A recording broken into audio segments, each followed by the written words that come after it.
like to salute the Universal Peace Federation, UPF, and of course, Mother Moon, for keeping the torchlight of peace ever shining in the world.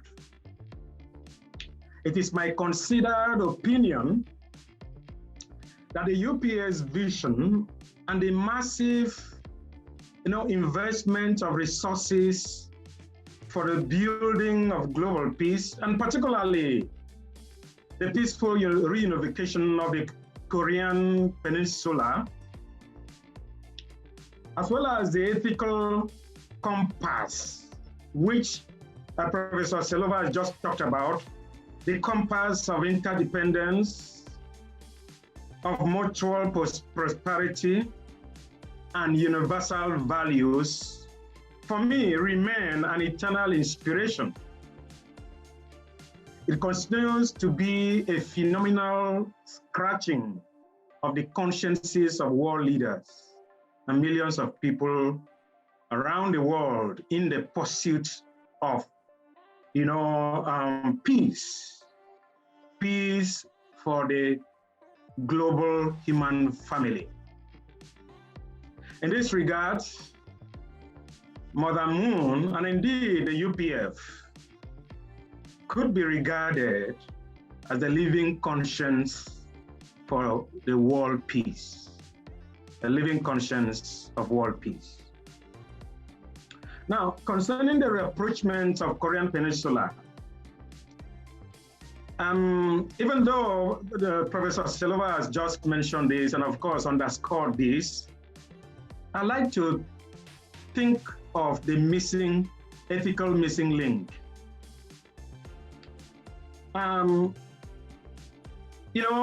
The reconciliation of the two Koreas, as we discuss all these, whether at local or at international discourse, it must be acknowledged that the challenges have become increasingly complex.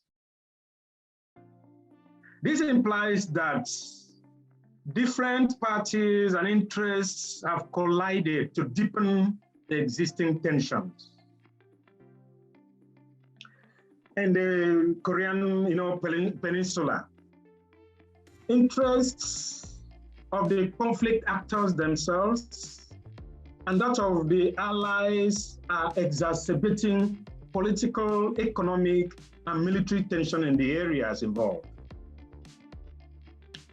Hence, the preference, to the use of political, the use of economic, and the use of military measures, by major actors and their allies to facilitate reconciliation and the stabilization of the Koreas. At this point, I wish to ask an important question. I consider this as an important question. Imagine if the same attention, the same efforts, political, economic, and military efforts, given to the use of these measures, this kind of attention is given to understand the undergirding values and ideologies that actually propel the existing conflicts among the Koreans. What operating ethical principles empower the continuation of these tensions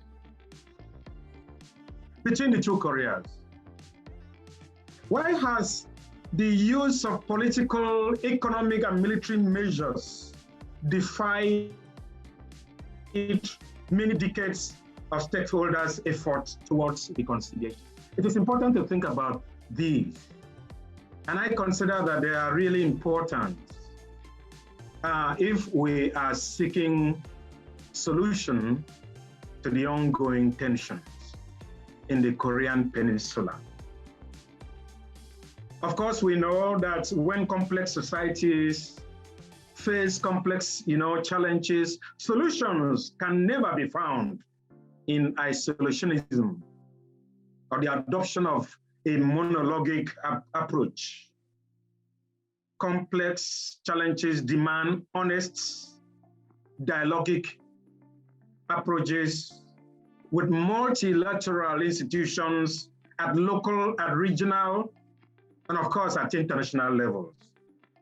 I am aware that since the South Asian countries of Singapore, of Malaysia, of Indonesia, of Thailand, and the Philippines came together in the 1967 to found the Association of Southeast Asian Nations, ASEAN, to promote regional stability and build closer economic ties. ASEAN now includes 10 other East Asian countries that have come together to a way of addressing economic, political, security, and socio-cultural issues. The region's broader multilateral groupings, which include, of course, the East Asia Summit, Asian Regional Forum, and Asian Defense Ministers Meeting Plus, are Asian institutions in which all other countries, such as the United States, China, and Japan, are termed as dialogue partners. For me, it remains to be seen whether all these regional bodies are operating to their full problem-solving potentials, because they are